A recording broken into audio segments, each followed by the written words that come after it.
I think it's like $30,000 or something Is it? it's an insane amount that you have to pay. And it's just To have a record person come and like do a record? Yeah. And for it to be like official and put Oh yeah, into the you books. have to pay for Guinness for sure. Well, you have to pay for Guinness. I didn't know it was like 30 grand. That's a little outrageous. I don't know if that's the number, but it is a lot. Yeah. It is a total scam. Well, it's to also prevent people from going like, Guinness, I'm gonna break the world record, and then you like just like smash your head into a glass pane. And it's to make yourself. it's like it's basically to get it notarized by There Guinness. you go. How many lead glass panes can we smash on our head within an 0. hour? Yeah. My head's not that thick. It's not that thick? No. I don't know. Mine's pretty thick.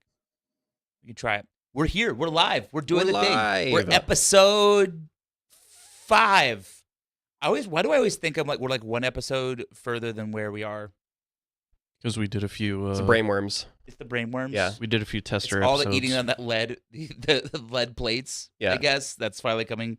That's finally coming back around. Yeah, absolutely. Cool. Well, we're here on episode 5. I'm Cody. I'm Garrett. Hello, everybody. We have a special guest today, Lewis. Lewis. I love that. I love that. Oh, that's Welcome pretty to the impressive. show. We're trying a new format. We're bringing in guests. Glad to have you here, Lewis. We have more things to talk about this week. Yes, we do. It's not just Michelin stars and lead plates and uranium Yeah, and we're what here. other We're here to be pretty yappy boys. Guinness took a yappy world. boys. Yeah, yap maxing. Yap maxing. Wait, not yap. Yap maxing. Okay. I'm with it. We'll keep the maxing train going. Cool. Well, we have our topics for today. Want to go and break into. Just want to run straight into them. Mine was talking about how Jake Paul changed boxing forever with how boxing content is made. Jake So, Paul. Jake It is Jake Paul. is Jake Paul. Yeah, now you had me double. I was like, God, pretty positive. I've just heard of some other boxing matches going around too. I was curious. Well, there are too. I mean, Jake has obviously pushed it. I mean, you still had, I think the big window of change, I would say, from boxing's kind of undergone a huge change in the past 10 to 15 years, where it went from being just about hardcore boxing of finding the best fighters that can fight possibly in the ring into more of like a WWE drama piece. Yeah. And where I see that really coming into effect is where you obviously have like Jake Paul. I would say the Manny Pacquiao versus Conor McGregor, those level type fights, where it was less about the prowess of the fighter and it was more about the drama. Because I think what boxing has really ultimately struggled with is that UFC came around circa, I don't know, early 2000s, right? Where you had boxing that was the majority fight program that people would go and watch on cable and on the internet. Not even the internet, I guess. More like just cable pay-per-view. You had Right. HBO. You had a handful of others that would do pay-per-view fights. And then UFC came about, which was MMA, mixed martial arts. Dana White. They had a show on, what was it, MTV? Or maybe it wasn't MTV. It was one of the other French channels on cable that was basically showing the storyline of UFC fighters, and the goal was to kind of show how they were building and training. It ultimately led to like this ultimate match. I think it was called like something ultimate. Ultimate Warrior. I think so. It It- sounds I- really. That just kind of popped into my brain. I'm not sure. But that sounds pretty close. If it was. Anyways, so all that was about talking about the story of these fighters and where they were coming from, and then they'd have to fight every week, and then some of them get eliminated, and then ultimately led to like a final match. That became insanely popular. That storytelling, and then ultimately what those final matches became, to the point where UFC overtook boxing as the Yeah. main attraction and the main viewership platform of like fighting.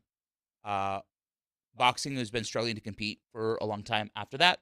Pay-per-view sales have been struggling, and boxing needed to kind of reinvent itself.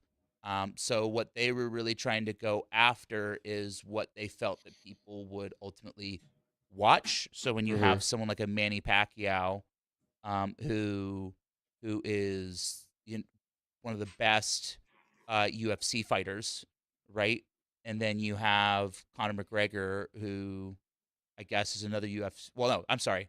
Manny Pacquiao was a boxer. Conor McGregor was a UFC fighter. Okay. Kind of a blend of putting them both into the ring. I think that was kind of like the inflection point of that UFC became more powerful and was just important of having viewership on that type of platform, and it ultimately doing well. Where this kind of comes into effect is that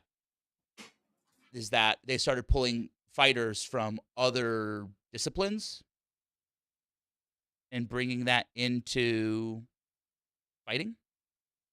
And where Jake Paul comes into it is that Jake Paul was what was his brother's name? Logan Paul. Logan Paul. The brothers. Yep. Yeah. The brothers come into it. They're YouTube celebrities. They made content that wasn't boxing related. Yeah. Got popular on YouTube. Then we're like, we want to get into boxing and be this fighter and try to be serious. Yeah. And then through that, use their content creation, their YouTube fandom, and to get into boxing, and then ultimately throw these fights. And what they would do is that they were building like they were throwing fights. Yeah. So they built basically their own. Throwing is in like throwing a party. Oh, okay. I was like, they're intentionally throwing the fights. Yeah, making an event. Just throwing a fight is intentionally losing a fight. Yeah, I've heard some. I don't watch any of this kind of content, but I have heard some things about like not match fixing, maybe, but like, hey, don't hurt me, please. It's like, it goes back to like the WWE thing. Like they become exhibition matches that aren't officially like licensed matches. Yeah. So because they're exhibition matches, different rules can apply because they're not officially sanctioned. So, but they can still be a pay-per-view match that then people put on and then people ultimately watch. So that's where it's ultimately changed and exploded, is that Logan Paul got into boxing, got into WWE. They're like, we can take what we're doing in content creation and build these storylines and build into like doing different boxing matches. And ultimately those took over as almost the main core format of boxing that we ultimately see in terms of large pay-per-view buying today. And a lot of it has to go behind like how they do their storytelling. So like now what the biggest change is, even from just going from those events, is that when you have one event, like a pay-per-view event, you're only monetizing people once. And you're also only monetizing the fighters once, but that's not sustainable for the fighter, right? To get a big one-off check. It does if you're like Money Mayweather, right?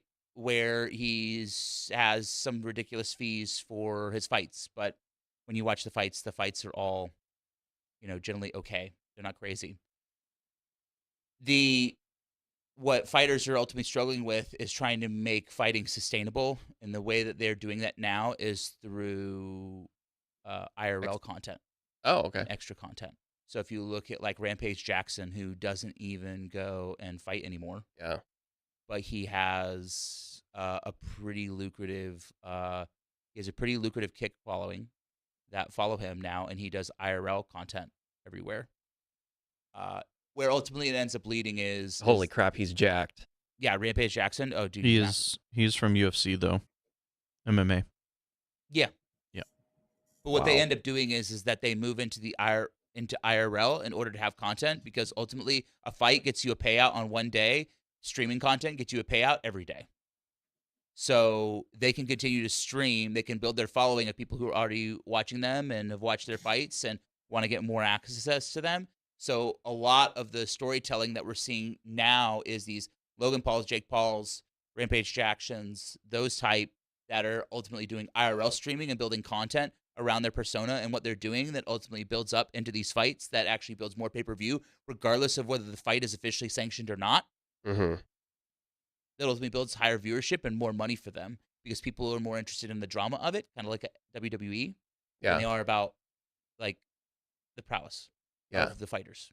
Do you think that there's enough time for like these incredibly talented boxers or UFC fighters to spend on trying to do a live stream and that kind of stuff? Because I've always thought about the idea of fame versus like performance. And if you're a famous martial artist or boxer or baseball player or whatever, how much does that pull away from your ability to train and like dedicate time to the art that theoretically you're supposed to be so good at?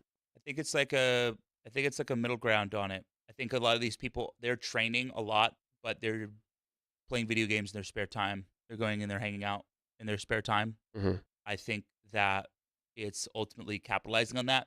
Like the ones I think about that have also done it is like Ronda Rousey and Gina Carraro, for instance. They went and they were UFC fighters that moved into movies, right? Used their stardom to try and get acting roles, and then when they haven't done that, they've done content creation, and then they went back into fighting, but they only went back into fighting for like one big event, and then they had content ultimately like leading up to it. Like we have this conversation with the athletes all the time, where it's like, look at when we did the show with the Atlanta Braves, like Luke Jackson had an esports team that he had on the side when he wasn't pitching. Ooh. Right? Yeah. So they're playing video games and doing stuff in their spare time. Yeah. When they're not training already. Yeah. And I think the point is that it's not changing how much you train. It's not changing like ultimately what you have to do in order to be a professional. It's just a yes and. It's yes and you should be capturing that other content. It kind of goes into the whole conversation about like ILS, like the image and likeness of athletes for amateur sports. By amateur sports, I mean like college sports, NCAA type stuff. Yeah, where you have where the colleges are using their image and likeness to ultimately profit off of them as an athlete, and they don't have the opportunity to ultimately do that. When I was in competitive sports, I had to sign basically, it's like an affidavit that you're like, I have not won prize money and I have not earned money off of my name, image, and likeness to compete in college sports, right?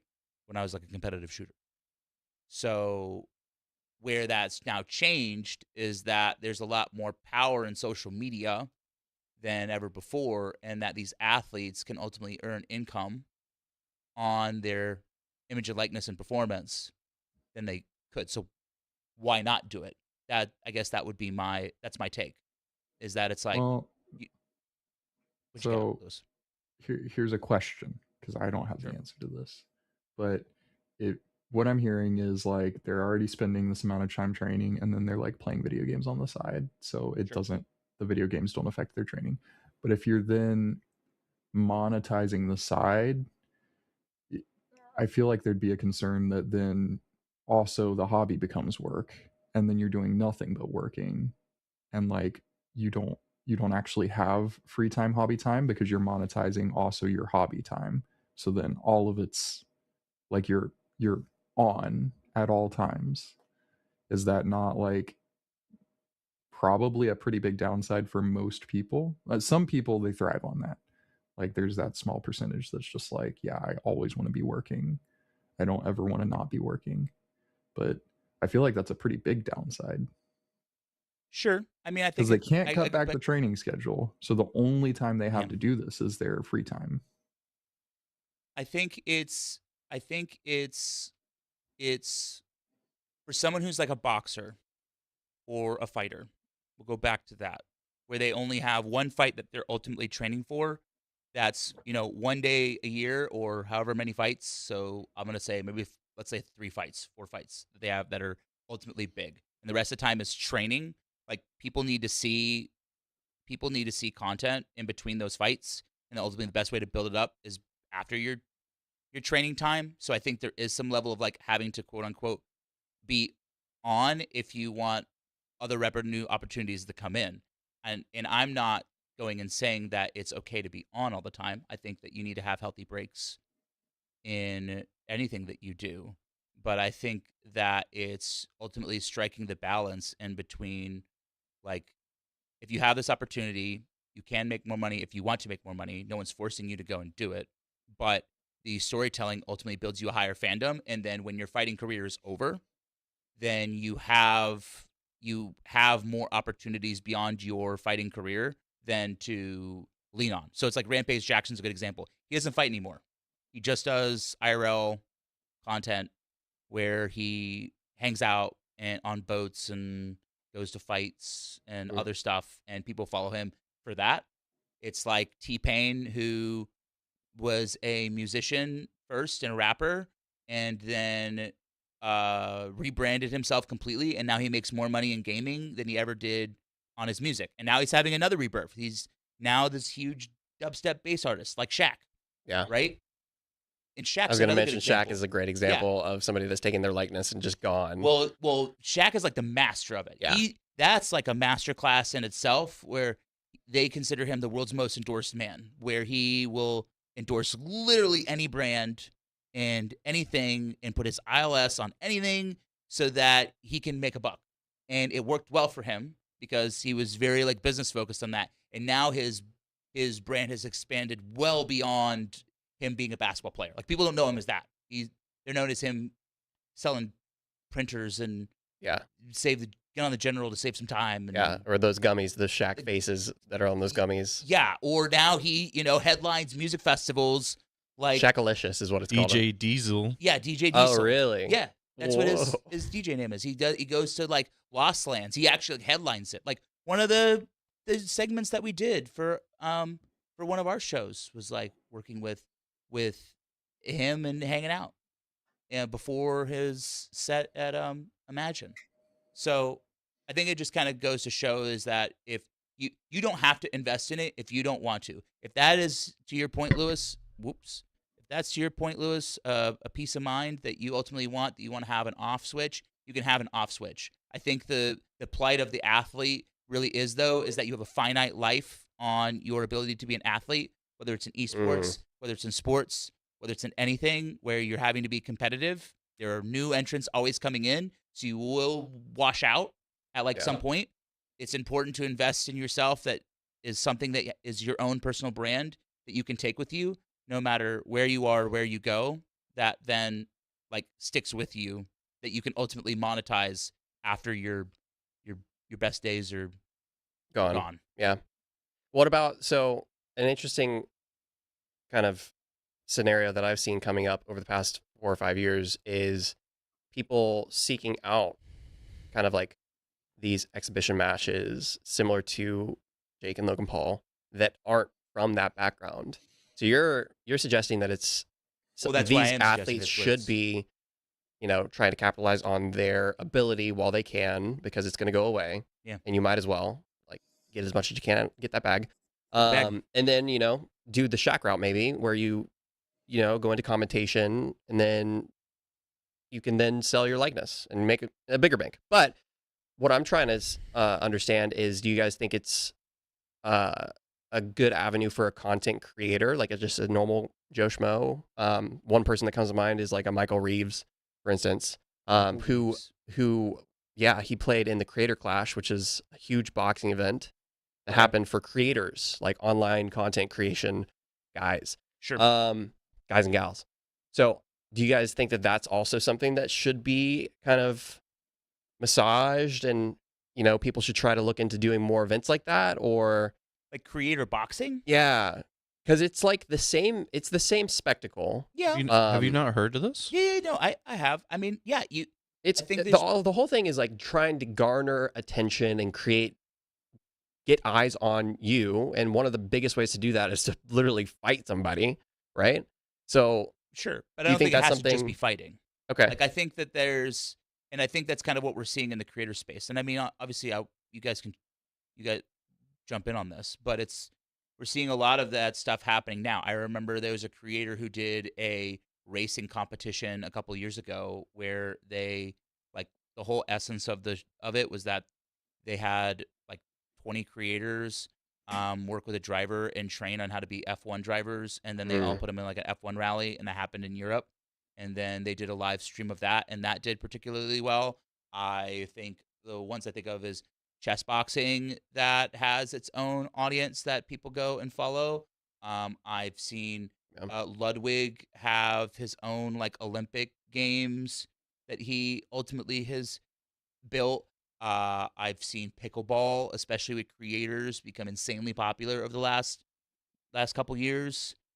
That's crazy. I think at the end of the day, it goes back to just creators and competition, that people want to see people compete, whether it's for funny, whether people want to see things where there's stakes on the line.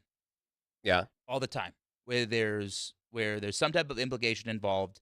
So whether it's fighting, whether it's racing, whether it's pickleball, whether it's any type of sport, if you can build some type of storyline and storytelling behind it, That's it. Yeah. that ultimately make people feel involved. I mean, we did a jigsaw competition, speed puzzling jigsaw. We did that like 2 months ago, right? And not as brutal as boxing. It's not as brutal as boxing. Well, but it depends on how you look at it. I mean, people were stressed out, right? They were like, we have to get this puzzle done within a certain amount of time, and if we want to go and have our record, and they're competing against others. And what makes that fascinating too is that then you get curious about these people who are there in the front, who are doing these 1,000-piece puzzles in 36 minutes. Like, what's their backstory? Like, how long have they been doing puzzling for? How many puzzles have they gone do? How do they practice on their off time? Like, do they just go and, do 18 of these 1,000-piece puzzles? Like, do they warm up? Do they not? And all of that stuff requires, people want to see that type of content because they can't physically see it there. And we do our best in the moment to be able to storytell that, but it makes it easier when people have already built their own lead ups. I think of people like Karen Puzzles, who is there, who already has her own YouTube and her own audience, and then she takes them there to that event, and so people have already seen Karen Puzzles make, 8 billion puzzles, right? And then they're like, oh, she's here. And the crazy thing is she's not even the best one, right? Like she's good, she's really, really, really good. But then there's people who are like ahead of her, who are just yoked at solving puzzles. Just machines that can ultimately do it. Well, what do they do, right? And why aren't they going and creating content? What's their day job? Yeah, do they just go and do it as a hobby, and they just like all of a sudden it just unlocks in their brain, and then they're just like chatted at these puzzles when they go in? And ultimately, all of that is all about storytelling, and we do our best in the moment. And I think I think every sport tries its best to tell as much of the story, the lead up to that moment, because that's what makes it more impactful. I think of the moment where the girl who was first, I forget her name, right, who did the jigsaw in like 36 minutes, right? She gets out, first thing she does, hugs her dad and cries. And it's like, I did it. And it's like the super heartfelt moment where like, that this girl had been working incredibly hard for that. Yeah. For that. And you're like, and while that moment is incredibly impactful, you're like, dang, what led up to that? Because that's what I want to know, right? That ultimately makes that so powerful. You could obviously tell in the moment that it's incredibly powerful for her, and that there was a lot of practice and stress leading up to the moment. Mm-hmm. What is that? And I think that's where people want to be invested in that journey. I think that's for any athlete, right? Because it's not just about that moment; it's about everything that led up to it. And ultimately, people want to see that, and ultimately, athletes can monetize that to help benefit their career and their journey well beyond just that event. I agree. Yeah. It's Alice. She was the one. 37 minutes. Alice Ferraro, 37 minutes. Dang. Wait, which puzzle was it? It was the circle one? It was the circle one. Dude, those are tough. I just finished watching the individuals. I just did that circle puzzle. Oh, you did it? I did that puzzle. That was it. I think it took me at least 4 or 5 hours. Really? Yeah. It was not easy. Well, the really big ones, like the 1,000-piecers, are supposed to take like us normal people like 14 hours. Yeah. Oof. When you told me about the haunted house one that we had there at Jigsaw, He was like, it's like the hardest one of the weekend. And hey, by the way, if you're just doing this and you're doing it casually, you should probably anticipate somewhere between like 15 to 20 hours it's going to take you to complete that 1,000-piece puzzle. And I was like, oh, well, that's crazy because I don't know, they made it all look really easy. So Yeah. we haven't tried that puzzle yet. I think we're having a puzzle day soon. Yeah. Alice Rowe was also on the winning team event as well. Really? Yes. So she won twice. Well, I mean, she's the fastest person, then I'd hope she'd be on the fastest team, unless her other team is, teammates are slower.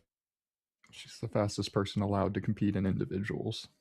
That is true. Yes. Versus the Connor. Yeah, is Connor? It was What? the 13-year-old. Connor Delot. Yeah, He can't compete? he can compete in quads and duos, but he couldn't compete in individuals because he's too young to be in individuals.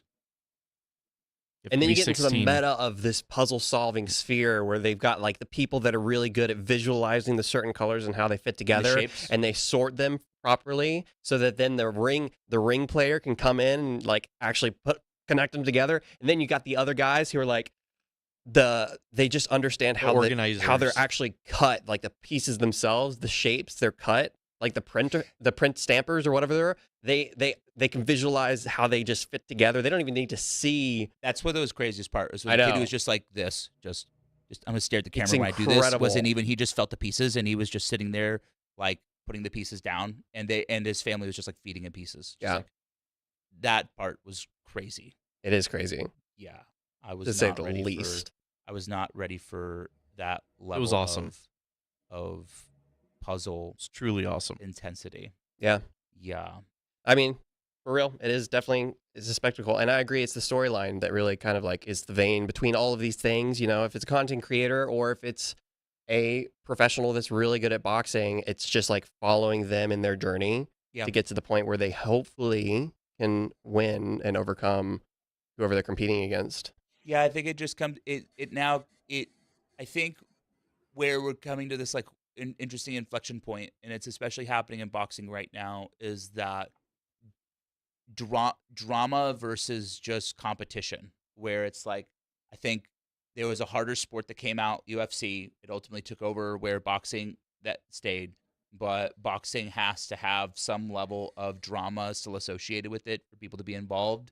Yeah. But just how they're like, there's an audience around WWE, there's still going to be an audience around boxing, but I don't think it's going to have the same impact. But the only way it will continue to have it is if these fighters build something that's beyond just boxing Yeah. for people to be invested in. And so I think as content becomes more and more important, and you have all these IRL creators in YouTube, to your point earlier that you made, I think you're going to see more of these like celebrity clashes or Oh man, I hope boxing so. events, or I don't want to say fringe sports because that's not even the word that's like for it, but Yeah. like sports that involve boxing or fighting, but involve something else like too, to Yeah. make it interesting. What's weird is later in life, when I was a teenager and growing up, I was never like into drama. I was a pretty Okay. anti-drama kind of guy. I was like, oh, this is so Chill guy. what an actual waste of time to think about This is other true, people Lewis. and what they're going through. Like, oh, Can you corroborate, Lewis? don't say anything, Lewis. Don't start the Lewis drama, fact-checking. please. Yeah, but now later in life, I'm like, oh, I really want to understand why they got to that conclusion, or how I don't know. Like, I've been listening to some murder mystery kind of stuff. I've been tuning into some podcasts, or it's just basically drama bait, more or less, where they're Sure. just trying to hook you on the drama itself. And that's actually what I was going to talk about. Is there's this current happenings. I don't know if you guys have heard Drama tea. Oh, it's drama. I think I need to get my tea. it's a little bit. It's actually insane. So I don't know if you guys have heard of Bricks and Minifigs or the situation. I just saw an article that on LinkedIn this morning that I was reading about it. The situation that's currently happening within that company, and just let me lay it out for you. Okay. There is a owner of a collection of Lego Star Wars the world's largest Lego Star Wars collection, basically. Okay. That owner, he became ill, and he was trying to sell off his collection. Okay. Which I think he said it was valued up to $200,000. That there's some room in that. I think later on that we find out it might not be that much, but Sure. he was trying to sell that collection theoretically to help pay for his illness. But we'll talk about that in a second. So he went to Bricks and Minifigs, a large company. It has over 300 stores globally. Oh, that's a big. I didn't know it was that big of a It franchise. is a yeah, exactly. It's a franchise company. It is a large company, right? So they specialize in Are the ones here in reselling. Atlanta? I don't know. Okay. Maybe. Anyways, continue. They specialize in kind of like reselling Legos, for instance. Yeah. So he went to one of their stores and had one of the franchise owners sign a consignment deal with him that would allow them to split the earnings, a certain percentage to him, or a larger percentage to him, and then a smaller percentage to the store itself. Cool. And then they would house all the inventory and be the ones responsible for trying to sell it off for him, so he wouldn't have to do it himself. Here's the drama. The owner went and was either fired or had to leave the country, or both. And was fired and had to leave the country. yeah, the owner of the franchise store I'm not sure if they were fired. They were told to leave by the corporation. The owner's husband needed to leave the country for work.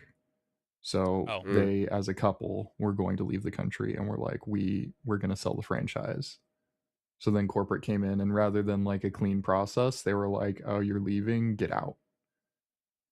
Yeah. Got you. So it was a very abrupt exit for the owner. Like theoretically, the way that it's laid out, a lot of articles put the previous owner in pretty good faith, and that they were trying to actually do the right thing for the consignment deal and for this person that had fallen ill that owned the collection. But a corporate basically swooped in and had two of their corporate employees come in and take over the ownership of the location, the franchise location. And within that process, they then more or less no longer held their side of the deal that had originally been signed by the previous owner, and they continued to sell off the collection without paying the owner of the Star Wars collection. So they were still listing it on their site. They were promoting it. They were showing it on like Instagram, like, oh, look at this insane collection that we have. Come check it out. Come buy it from us. But not including the owner in any of the proceeds. Oh. So that owner then tried everything that they could to get their collection back and get fairly paid out for the stuff that had been sold, or things that had been sold and not paid them back for originally from the previous owner. And I'm not sure, Lewis, maybe I think he lost in court or maybe won. I'm not quite sure. But Hasn't gone to court yet. It hasn't gone to court. No, they have like a RICO. No, or the something, original right? owner definitely sued, and I think he actually won. I don't think he did. Okay, well, okay. So me. what you're talking what you're talking about, it's not the original owner. I think I understand what you're saying now. It's not the original owner. It was the YouTuber that they brought in, and a bunch of his friends basically filed 10 class actions, and they won a default. No, this is before they even came into the picture. No, I don't think the original owner sued because he couldn't afford it. Okay, that's possibly. Anyways, long story short, that's the situation. Okay. Right? So that's where the drama kind of starts becoming drama. Then, there's more. As Lewis was alluding to, a YouTuber kind of picked up on it, and they partnered with the owner of the Lego collection to try to go and recover the money and or the collection for this person that doesn't have the ability to sue, as far as Lewis is saying, because it would cost them too much. It would bankrupt them. It would be a total waste of money, and they wouldn't be able to afford the legal proceeds. So he brought in this YouTuber called Reckless Ben, who then went in and kind of like guerrilla warfare style was like, I'm just this guy. I'm not going to try to use I'm not going to sue. I'm not going to go through the lawyers or any attorneys like that. I'm just going to go and do it myself. and see if I can do it as this guy, but also make a YouTube video and series around it, kind of trying to expose the company, Mini Bricks and Is he Figs. like CoffeeZilla? It's basically like a... Definitely not like CoffeeZilla. Okay. Yeah. That's the right guy, right? That's the guy who does all the investigative CoffeeZilla, stuff. he is the one that would go in and expose crypto scams, a lot of different kinds of scams in general. Sure. Yeah. But this guy was coming in to going and saying, hey, I'm trying to get the... So he's kind of like an investigative journalist in a way, but definitely not in how you would watch his videos. It seems more like clickbait kind of drama style video instead of here are the facts and here's why it's a monopoly and they're doing a scheme. So like he's gone and investigated Scientology, for instance. Oh, like he's done that. He's done a couple other large things. It's pretty risky stuff that he does, and he's opening himself up for a lot of potential lawsuits, which is interesting. And I'm kind of curious why he's able to succeed in the past. Okay. But in the current, he was taking this project on and to create this series.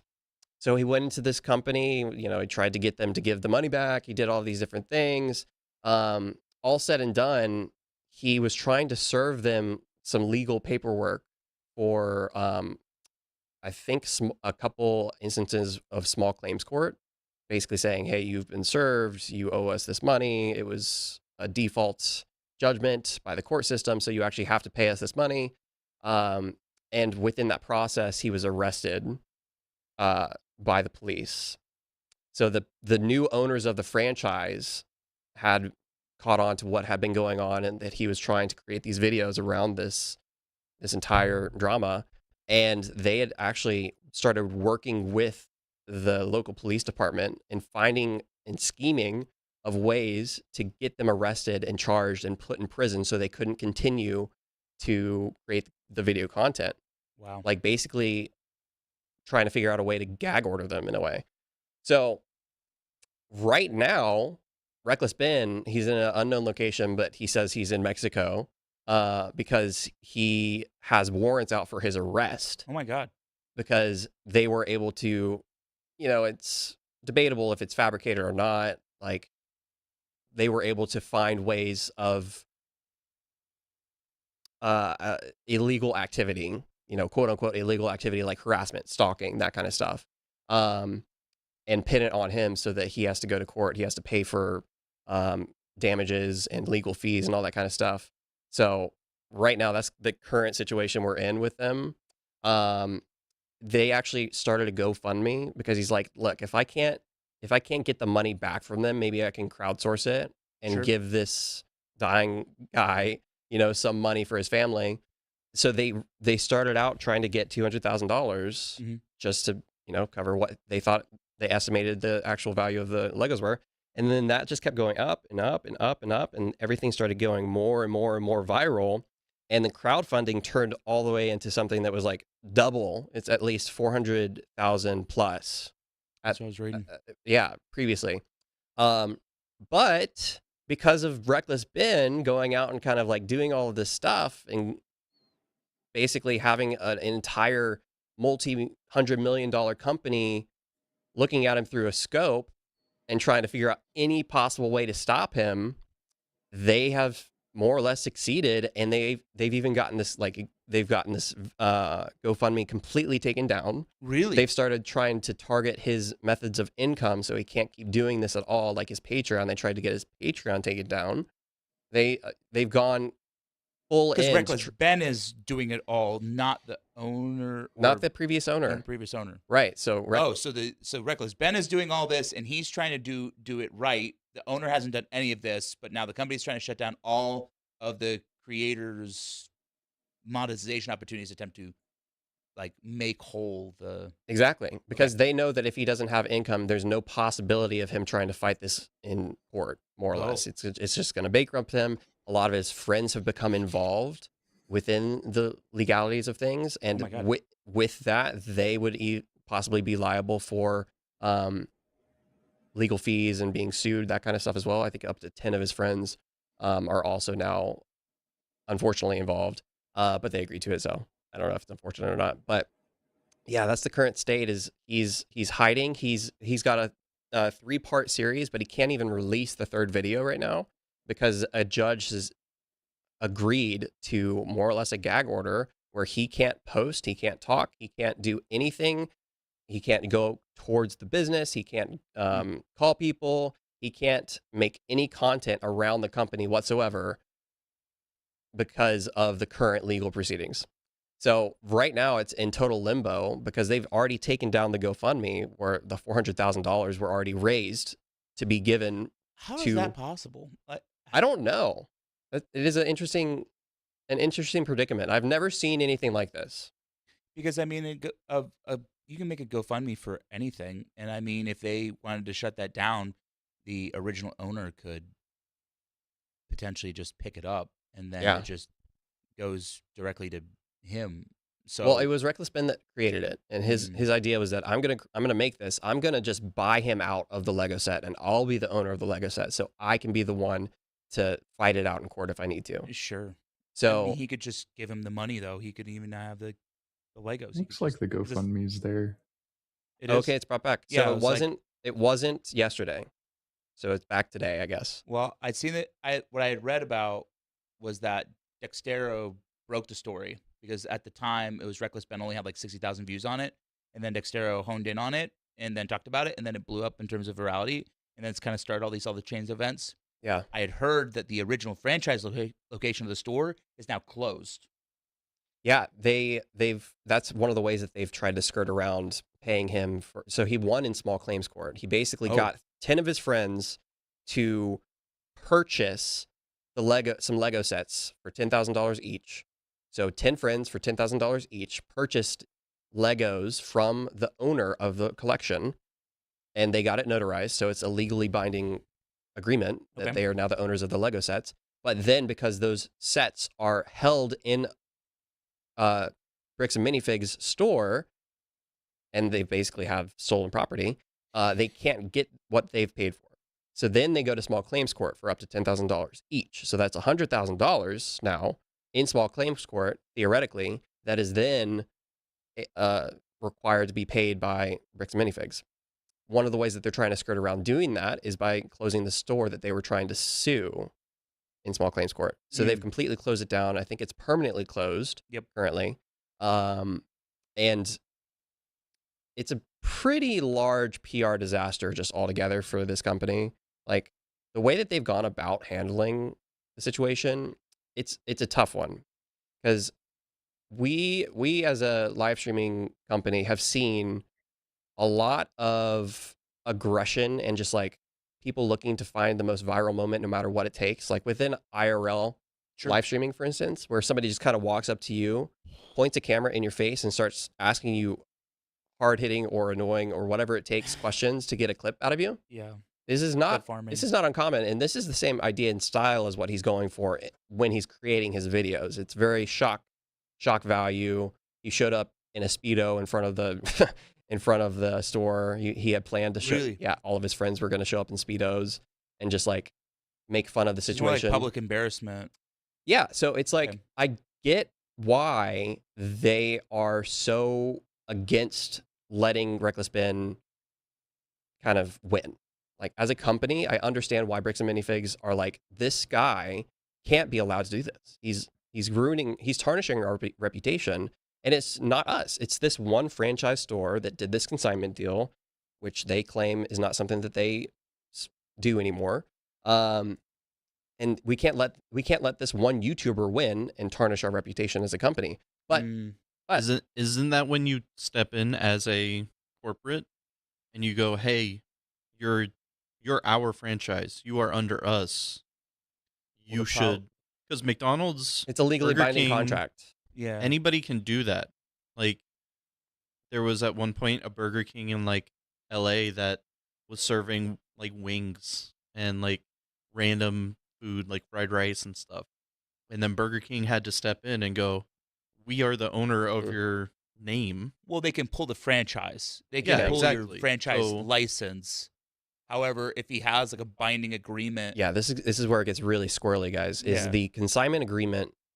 It does show in previous contracts that the franchisee, the original franchisee owner, had signed it does state in the contract that they can create consignment agreements, and they are able to do that. The corporate side of things say that that's not true, but there are legal documents that have been surfaced that show that it is in the agreement that they can do that. But now I think corporate is trying to retcon that, or at least at the time, trying to retcon that and say that this is not something that we've ever agreed to. And this is something that we actively tell our franchisee owners not to do with anybody, because it's not something that we want to happen in general. So it's a really squirrely situation. And Reckless Ben is really digging in. And when he made his first 2 videos, he would travel to corporate, and go and talk to the CEO in person and accuse him of stealing, him, the CEO, the owner of Bricks and Minifigs, who has over 300 stores, right? So keep that in mind. Huge company. He went and talked to the CEO about this one small store with a $200,000 theft consignment deal, basically, and accused the CEO of being the one that's stolen it. And where are my Legos? Are you not going to give me back my Legos? You've stolen $200,000 worth of property from me. And me as a spectator viewing it from the lens of the CEO, I'm like, what is happening? Hold on. What are you saying? This is, maybe he knows about it, maybe he doesn't know about it. At that moment, in your brain, for instance, Cody, you're going into damage control. Bricks and Minifigs majorly promoted the consignment for years because it's the world's largest. It was highly advertised and marketed. He knew about the consignment for sure, and he almost certainly knew about the changeover and the previous attempts to get it all sorted out. And they've also been very vocal about the idea of suing people that can't afford to go into court with them, specifically to silence them and take over ownership of things. That they basically strong arming them into what they want out of the legal process. So it's not uncommon, or not necessarily uncommon, but it's not something that they've shied away from talking about before this even happened. So I don't know. You tell me what your perspective would be as a CEO, for instance. Now, you don't have multiple franchise locations that you can refer to, but when I'm thinking of it through the CEO's lens, I see this YouTuber who's got a camera walking up to me. I think it was even a spyglass kind of camera thing, maybe Ray-Bans or something. And he walking up to me and asking me where his money is. At that moment, as a CEO, I'm thinking, dude, I have to shut this down. Whatever it is, this guy, I'm denying. I'm gonna make sure that he can't harm my reputation, whatever it takes. So it's really tough. I'd say it's really tough in 2026 about the brand reputation, what happens online, cancel culture, the impact of a social media post and the far-reaching implications of what it can do to your brand and how it can affect your brand going forward. I think there's almost effectively 2 lanes, but the best path that I see ahead on it is that ultimately, when you have something like this this surface, it's very, very, very easy for it to swell out of your control and have damages well beyond the implication of the 1 point that you currently had. If you look at it, what happened with the franchise owner and the owner of Bricks and Minifigs, the really easy solution that probably would have been the least amount of damage is, I'm sorry that happened, and we're going to honor this. We're going to honor this agreement. I don't know what happened with this franchise owner. Yep. They're gone now, and we're going to do it. And that would have immediately snuffed out all of it. Yep. It would have been to bed. It would have been over. That would have been less financial damage than what they're currently dealing with now. And 100%. You could probably, it's kind of like when people go and they have let's say if it's people who do a car wreck, or they have something like that, and then someone swoops in and gives the person a free car, oh, you gave us good marketing, bad press into good press. There's a world where you could have taken all of this PR spin, and ultimately, because you're a business to consumer brand, your consumer image is insanely important. Yeah. So having that and pushing that forward would have been the right move. I think even now, even if you would have had something like a YouTuber come in, you don't have to give in to the YouTuber, but you still should have definitely given in to the owner. So like you could shut if if the YouTuber's not doing it in a way that's going to ultimately be best for your brand, like the YouTuber's just acting on the behalf of His own random interest. owner, yeah, in his own interest, but it's still random owner, dude. So Right. you could just kind of cut out the middleman and go and deal with the I, owner Yeah. I and think still we're like already like a step further in the process though, because the YouTuber only yes. came in because they But wouldn't that's play what I'm ball with the saying owner. And now. I think you have to look at every consumer like client you're working with that same light of like you have to treat them right, and if you don't treat Sure. them right, the YouTuber is sort of the results in the modern day. Like Yeah, anything on I that agree with that. scale can get blown up and go viral, even if it's just a Joe Schmo that it's with. He can go involve somebody who makes it viral. Like I don't think he himself could, but he can bring in a reckless bin. He could bring in like the local news. He can bring in all these other people. So Copyzilla. Yeah, it's only because YouTubers only exists here because they already didn't pay attention and like didn't do right by the individual. Like I've heard so many people go like, I tried to go through customer service, and the easiest thing to get something done was like through their Twitter. Through Twitter. Yeah. Yeah. So like somebody missed a flight on Delta or something, and then Delta refused to help them Mhm. until they went to Delta's social media and was like, "What the heck, Delta?" And they posted it on Twitter, and then Twitter was and their social media team was like, "We got to keep our image. Yeah. Like, hey, message us in DMs, and we'll take care of you." but Like, it should never really get. I mean, it should never really get to that. But is it that it in terms that in this day and age, brand image is even more important than customer service? That it's like it, but I don't think that's a good. I don't think that's Customer a good service training for is anyone. brand image. They Yes, go hand in hand for sure. they go hand in hand, but it goes back to it's like the social media team does in large companies. The social media team doesn't know what the brand, the the the customer service teams are doing, and I would say the same thing. Like when you have Bricks and Minifigs that has 300 million or 300 not 300 million 300 stores, right? Is that what you said? 300 plus. 300 plus stores, Yeah. right? They're not going to know what each of their own franchisees are entirely doing. They're going to have like a governance team who's going to be looking at that, but you're going to have these like fringe cases that that ultimately happen. So it's like, how do you maintain brand image when there's so many not unknown unknowns, but so many things that aren't directly connected to the brand Mm-hmm. that ultimately can drive that image for good or for bad, right? So first, when something comes up, you you kind of have to have a customer's always right mentality. Sure. Yeah. It's true. I mean, in this case, I don't think this is fringe. I don't think that they didn't know what was going on in one place or another because it was so high profile. Oh yeah, it's massive. Yeah. But like in general, the customer is always right. And you can be like, oh well, there's bad actors, all that. Uh, Using this as an example, this is like a everything's purported $200,000 but some of that had already been sold off and given to the original owner. Like realistically, the outstanding number was around 100,000, which is why they Okay. did $10,000 small claims. So $100,000 was the sticking point, and you're like, oh well, maybe that's in bad faith. Like maybe the original owner's wrong or just trying to extort them, whatever. That's 0.1% of this company's revenue that's blown up, and it's very Less. possible this company doesn't survive this.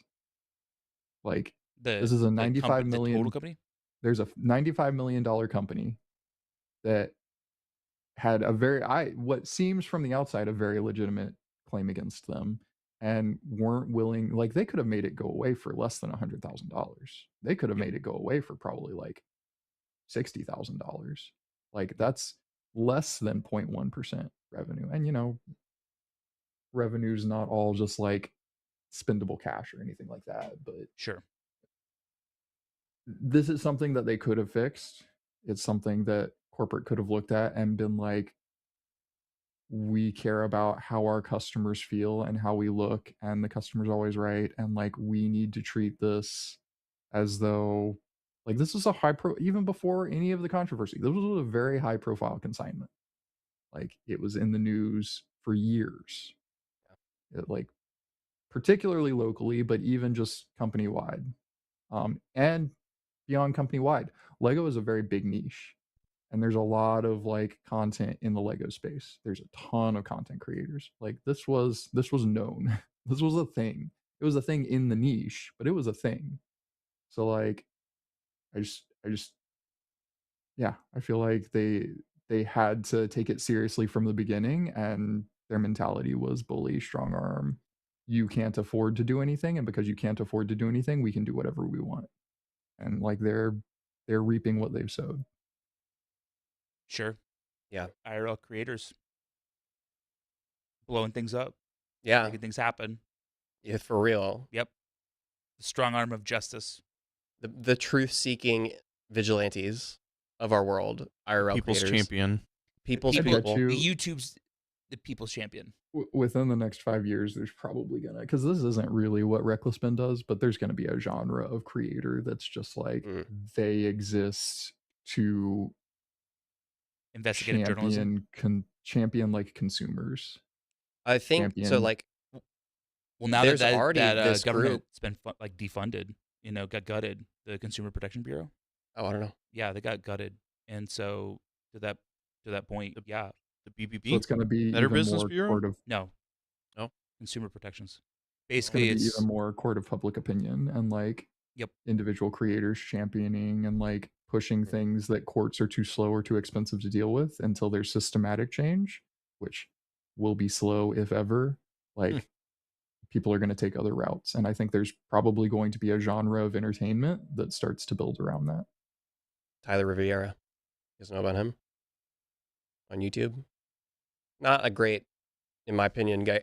Not a great guy, in my opinion, but he does this stuff. Like, this is a genre for sure that's blossoming right now. It's just like, I'm investigating the deadliest city in America and figuring out what's going on, Well, I think Crazy. it goes back to your point about investigative journalism and where it goes. And I think we've talked about this in previous episodes about like authenticity and where that's going, and about what you believe on the news and what you don't believe on the news.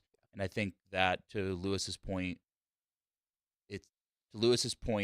that if you have somebody who's doing independent investigations, and they can put it on the internet and anybody can go and see and watch it and can rally around these ideas and help support people without like the concerns of organizations, especially with the consolidation of media, right? That, to his point, I would agree with him that we're only going to see more and more of these CoffeeZilla, Reckless Ben, Riviera types who want to basically almost Batman like their justice. Yeah. Well, I mean, but seriously, like Batman their way to doing what they feel is right? But I'd also say for better or for worse. Yeah, and there are some caveats to that. Obviously, we don't want anybody to go out and like try Don't to go actually to any get a of Batman these. suit and Don't go to any of these businesses that have nothing to do with it. Like, there are a lot of people going out and just going to random Bricks and Minifig stores that have nothing to do with Really? anything at all, and getting into physical fights with people and threatening them. And it's just you don't need to be the vigilante in this process. It is technically something that you should just let the courts take care of and play out, just for sake of that's why they exist. But I do understand that to get it in front of a large audience, to create a movement, is a good thing, and it will eventually, hopefully, trickle down into creating change as well. The Reckless Ben, I guess, is the antithesis of that, though, right? I'm Where saying it's like the courts. I yeah, think but there's we're a having spectrum. random vigilantes go out and do shit. There's a spectrum right now where it's like the full legal process and like harassment. Timmy. Oh, Okay. Sure. Sure. So like I think that there's a very healthy place where you're bringing something out of the full legal process into the court of public opinion and changing public opinion on a matter. I think that where people really need to be careful is when that pushes past court of public opinion and into harassment. And I think Reglaspin has definitely crossed that line, and I don't think Yeah. anybody disagrees, and it's not really even close. He's done illegal things in this process. Yeah, he also hasn't Oh. been truthful about a lot of things as well. He's a proper YouTuber in that he's spinning the narrative to be exactly what he wants for his video and to show to the audience to create as much virality as possible. So like he's So you then I can can see you why can they- see it as it's an in good faith idea, but the way he's enacting it is not in good faith. So then ultimately it's more about I can understand why Bricks and Minifigs wouldn't want to associate or let him win, but then Exactly. at the end all be all, to Lewis's point, there's an easy way that could have been initially settled with the owner that isn't through reckless spend, that then could have been avoided, and then they could have prevented the harassment in other stores and other Oh, yeah. features. This could have So- been a 30-second conversation from the CEO to get this solved when it first started happening before 2019, because it's been going on that long this has been going on since 2019. Just or earlier. Oh my god. just to shift brainwaves a little bit, because as a company that works in like audience building and experience and media, and like you live in this world, like how would you go about, you have this instance come up, like maybe it's a little crummy, whatever, but like how do you raise awareness and build exposure and build court of public opinion audience without going over any lines or doing anything inappropriate? Like what's your strategy in something like this? How do you go about it? I think my strategy would be is obviously initially, if this situation were to happen, you can post your own version on YouTube, build your own apology, and tell you what we're trying to go and build. I think even now that type of stuff is kind of considered inauthentic, but you still have to kind of just do it as like a first show of say before you like provide action, or you do action at like the same time.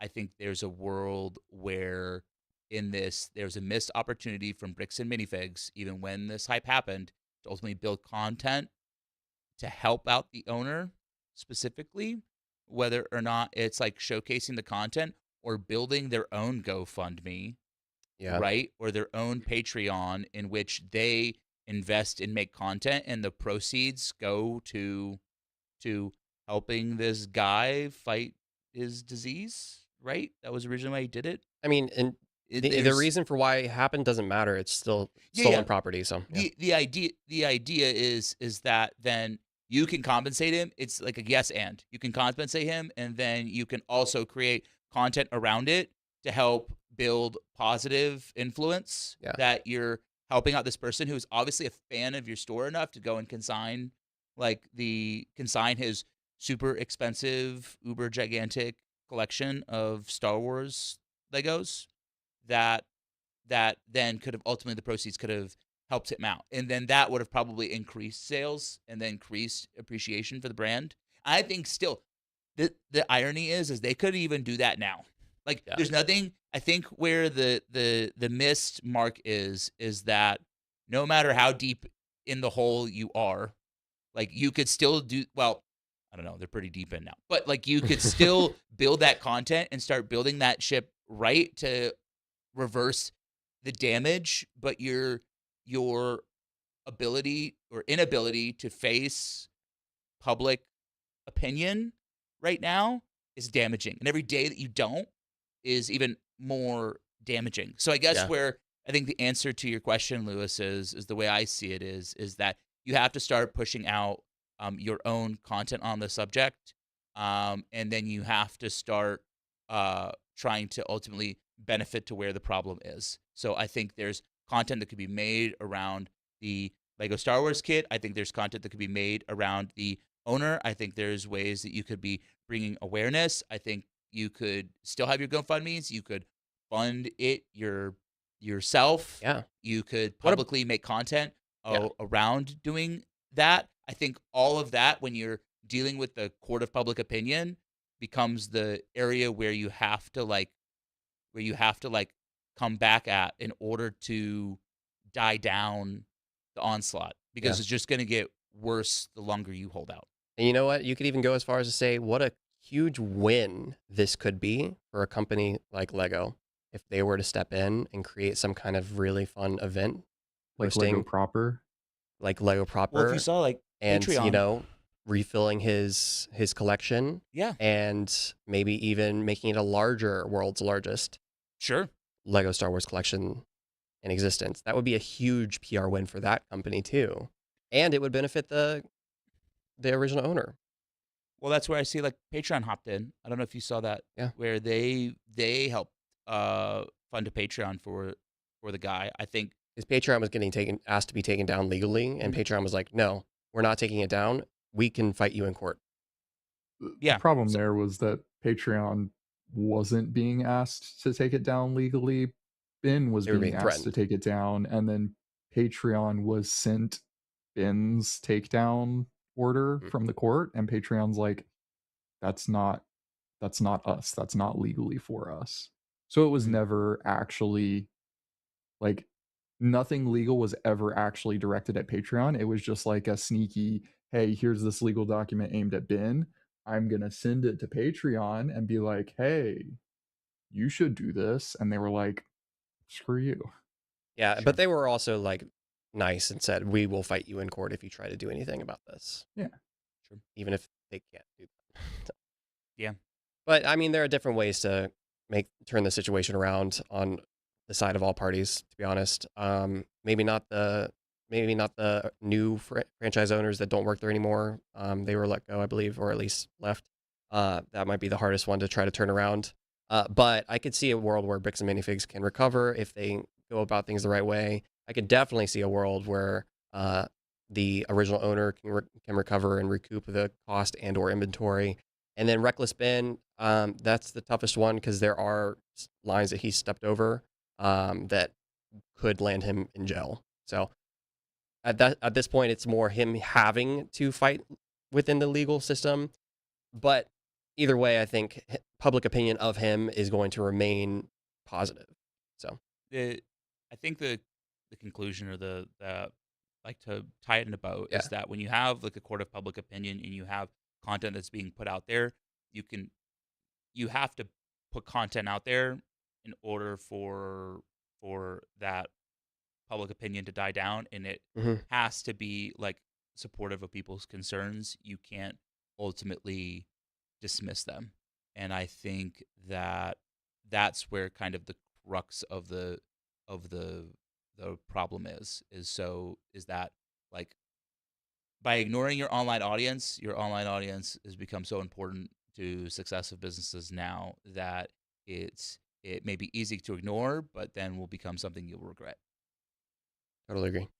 I think. And with that, sorry, we got Lewis. I was just last note. I think you really hit the nail on the head a little earlier when you said yes, and to use an improv term in marketing, it's yes, we see this, we're going to work on fixing it, and we're going to try and do this as well to fix it. And taking that extra step, not just we're addressing the problem, but we're addressing the problem and we want to make lives even better. And doing that, I think, is probably the biggest thing any party on any side of this could do to sway public opinion. It's not just an apology and we're going to fix what was wrong. It's we're going to go above and beyond to try and make things better than they were before. That's right. I agree. And here at FQS, we will make your lives better than they were before. I love that. Send us an email, info@filmqualityservices.com. Oh my God. We'll figure it out. We'll walk through it with you. Yeah, we'll help solve your PR problem. Yeah. Well, cool. That's the end of episode 5, guys. Made it to the mountaintop. Lewis, we appreciate you hopping on remote, being our first remote guest. Yeah, thanks, Lewis. Ever. I love that. Thank you for being. It's better with the mic. I'm gonna delete Lewis. I'm Cody. I'm Garrett. Pleasure to have you guys. We'll see you guys next week for episode 6. Bye, everybody. Bye.